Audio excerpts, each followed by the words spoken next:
Well, good morning from the Cape Hauy or Hauy. How do we say that, team? Hauy. Hauy.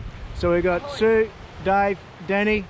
Good morning. Morning. So Dave and Danny, we just picked them up at a pub, Mole Creek, and they said come and stay at our house. So we did, and they've been very generous. So Cape Hauy walk. We've had a conversation last night over a few drinks. It was supposed to be between anywhere between 8 and 20 k's. We've worked out it's 8, so I think there's a bit of scaremongering going on, but we're about to start. We've got the poles, we've got water, and we got directions. And fresh legs. And fresh legs, right away. Okay, we'll see some views. It's supposed to be one of the most beautiful walks in Tasmania, according to Dave. That's what he says. See you soon. So we're looking over Fortescue Bay here. There's the Pentecost boat tour there. They take you out the front. There's some campgrounds here. So this is just at the start of the Cape Hauy walk. So toilets and water. And oh yeah, you can see the track at the end here. Yeah, good's that to wake up to if you camped just here. Oh, there's even a it's like a little boat ramp here as well.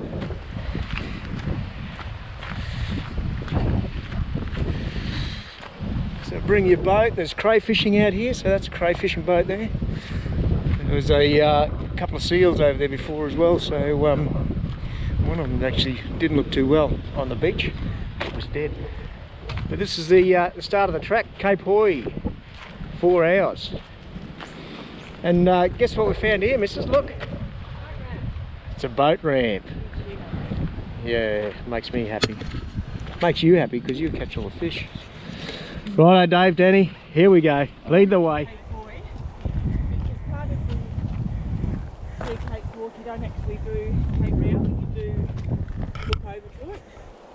I've got a feeling it was meant to. No, not yet. Oh, alright. There's meant to be like a boat crossing as you go. Yeah. But that happens actually ever contact so I'm not sure if you're planning to the pillar or not. That pillar is very spectacular. It's similar sort of, you know, all these long columns coming out of the water as here. It's got Tasman Island at the end, so you get the end in Tasman. I think this is a little baby bandicoot. He's only a little fella. Having a little dig.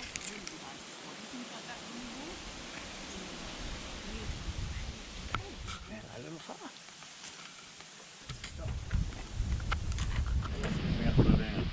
So the team's just arrived and we can see over in the distance, look at Dave smiling. He's been doing this easy. They do this in their sleep, Dave and Dani. But that's Cape Hauy over in the distance there, so yeah, far distance. Ahoy! Cape Hauy. Very nice. What do you reckon, team? Selfie. Selfie time. So you can see the stairway down where the girls are, and then on the other side there, there's a stairway back up.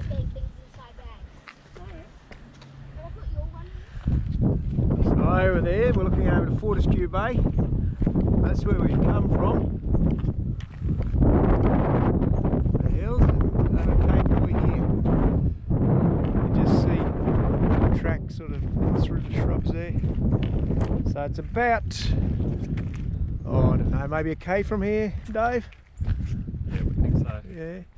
What's that feature right over there? See that? Looks like a big pylon sitting right on that rock formation right over there. We'll see it from the top. Yeah. No, I can see the mouth. I'm from Cairns though. See the mouth. You're from Africa.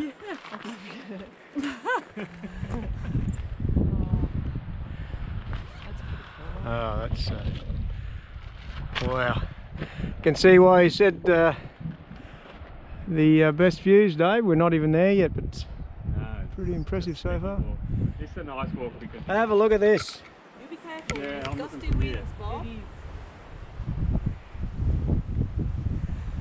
Ah, Your insurance is not good enough. no, it's not. Get back. If I go over here, it's hardly worth a claim, is it? no. What husband? Who's going to drive the van? You are. That's why you practice. In case one my stupidity goes pear-shaped. So at the top, the Cape Hauy lookout. Oi! Cape Hauy. Colour of this one. And a little bit of a drop just down there. How good is that? Hold on to your hats, team.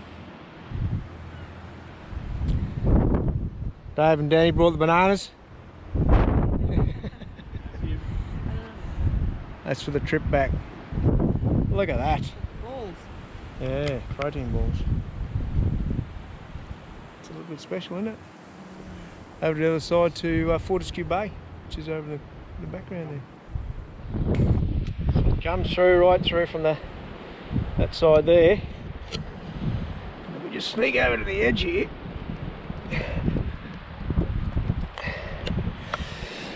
That's what you're looking at.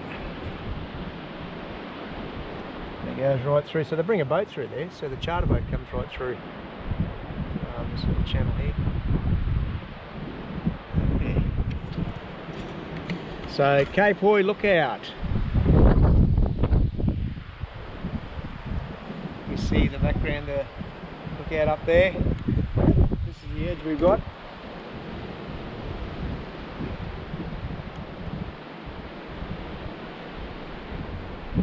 It's quite a good day too. The sun's out, a little bit breezy. Very nice. Beautiful view, and it's very spectacular all the way. There's different scenery, and yeah, not like just you come out at the end. It's beautiful scenery all the way.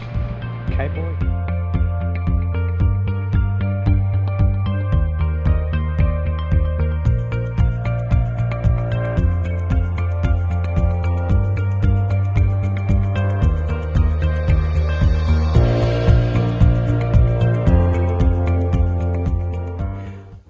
From the convict settlement at Saltwater Creek. So this is where the coal mine was, and we've just come to the underground solitary confinement cells. So just show you what they look like. For these, the convicts who were sent here were the bad ones who were basically evicted from Port Arthur, and these were the blokes who continued to be doing the wrong thing and were yeah, put in solitary confinement here at the coal mine. So this is what they look like. This is one of the bad convicts here. Morning, Mrs. I know. She's been put in solitary confinement, but this is what they look like. Yeah, so there's, I think out of the 40, there's probably 10 that you can still see. So they're just one beside each other. I think so. I think that's what they said. I can't see in that one. This one you can actually see a little bit.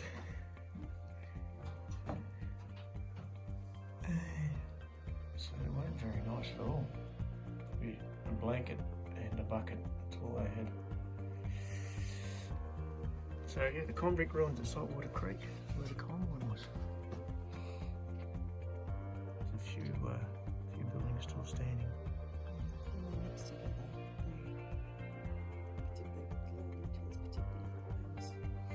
George Froggatt from Yorkshire used to work in a coal mine, sent here for rape.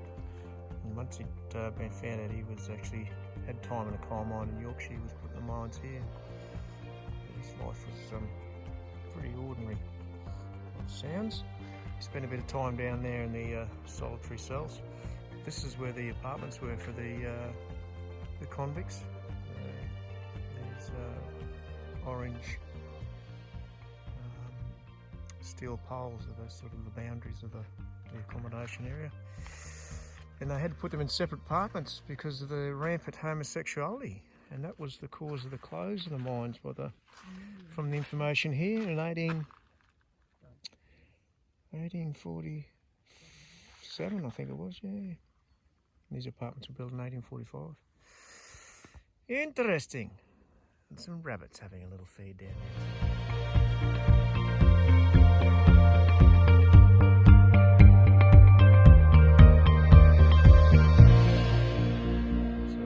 Next to the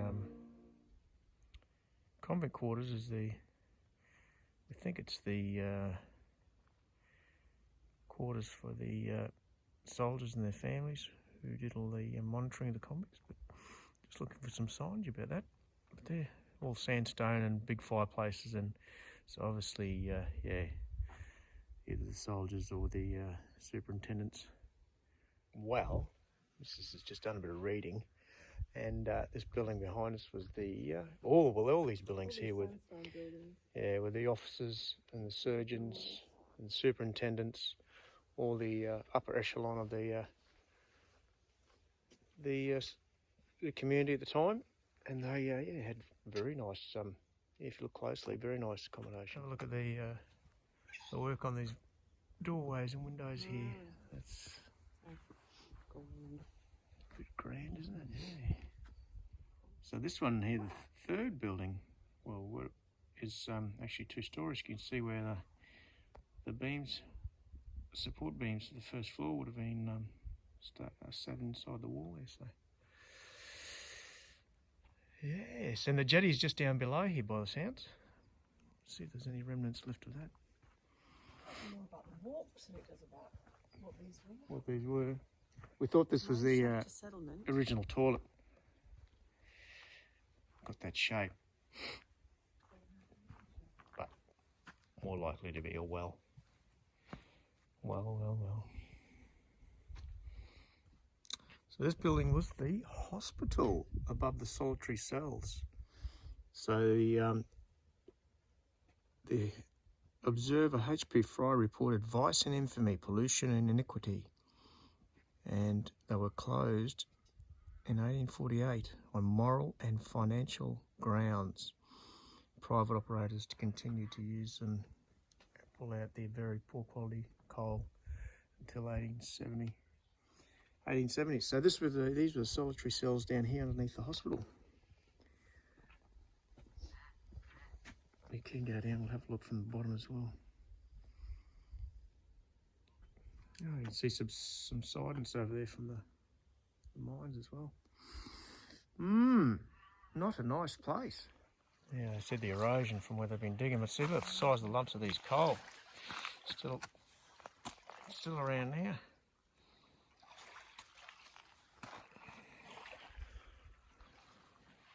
Where they initially started digging, and this was a railway line along here, we think, because over there's the kiln. This, we've been told, is the remains of the old kiln.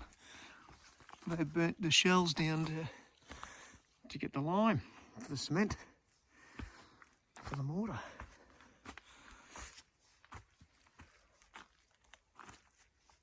Oh yeah, they shaped those bricks.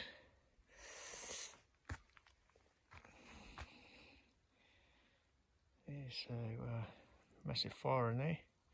So like cone-shaped area in this kiln. Efficient for the heat, we were told, on Sarah Island. Oh, there you go, eh? So we just found the wee sponge. So when you do this, this one's pretty.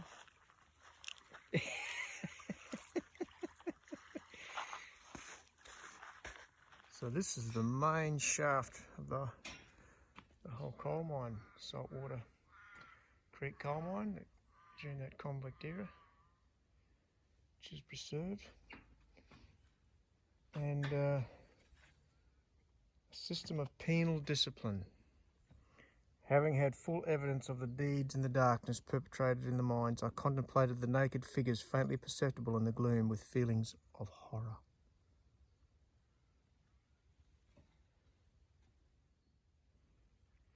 So this was the container for the water, for the steam, wasn't it? For the steam-powered shunts to get up and down, get the coal up and down. So it came up out of the shaft here. And then there's the incline, which is a 45-minute walk straight down to the jetty. So we've just walked up it. But yeah, so they had 2 carts at a time going down.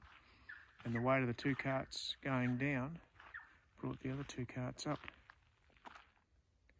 So it worked on a pulley system, so it's about K down this track, but there's evidence of coal still in patches on the way down, so it's probably about 1.5 km down. Yes. So It's to pump water from the mine. That's what Mrs. has just informed us. There you go. So it wasn't for the movement of the carts up and down the hill, the plane. It was actually to power a steam engine to pump water out of the mine. So before that, it was done by buckets, 2 blokes on 2 buckets, and they could get how many gallons a day? 100 gallons a day with 2 buckets. So the steam engine was probably far more efficient and allowed those 2 blokes to be down there digging. Yes. So hand-driven grinding wheels at the top of the shafts were used to bring the coal baskets up from the working galleys. Once at the top, the baskets were upturned into carts and transported to the jetty at Cape Hauy. This was done via an inclined plane, carrying the coal from each shaft. So this shaft in its heyday went down 300 feet, and they had to extract 25 tonnes of coal in 2 8-hour shifts.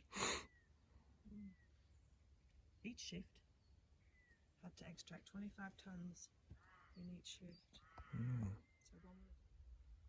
So this is the side of the Convict precinct, so the old hospital over there, and some solitary cells. There was a school in the middle.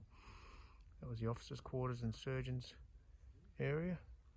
And here we had the convict barracks over here with more cells. We've just been through to the military barracks. That was very good. Well worth it. So another angle of the underground cells, the solitary cells. So the main barracks were upstairs, but they were single compartments. And you later can, they were initially an open plan quarters, and then were made into single apartments, they called them. And it was there, that was all above, and then below were the solitary cells.